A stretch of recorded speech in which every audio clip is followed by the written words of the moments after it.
अस्सलाम वालेकुम प्यारे बच्चों, कैसे हैं आप। आज हम आपको जमात दुवम की कहानी चालाक लोमड़ी ये सुनाने जा रहे हैं। उम्मीद है आप गौर से सुनेंगे और इस कहानी को सुनने के बाद आपसे कुछ सवालात किए जाएंगे। आप उन सवालात के जवाब देने की कोशिश करें। इसलिए सबसे पहले आपको कहानी गौर से सुनना होगा। हमारी कहानी का नाम है चालाक लोमड़ी। एक कौवे को कहीं से रोटी का एक टुकड़ा मिला। वो उसे चोंच में दबाकर उड़ा और एक पेड़ की शाख पर जा बैठा। एक लोमड़ी की नजर कौवे पर पड़ी।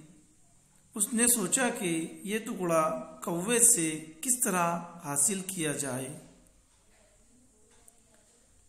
वो कौवे से बोली, मियाँ कौवे, तुम कितने खूबसूरत हो। तुम्हारे पर कितने काले और चमकदार हैं।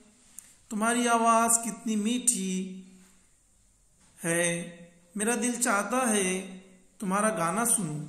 कौवा अपनी तारीफ सुनकर खुशी से फूल गया। कौवे ने गाना गाने के लिए चोंच खोली ही थी कि रोटी का टुकड़ा नीचे जा गिरा।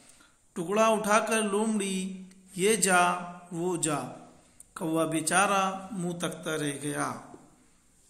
प्यारे बच्चों, हमने इस कहानी से क्या सबक सीखा।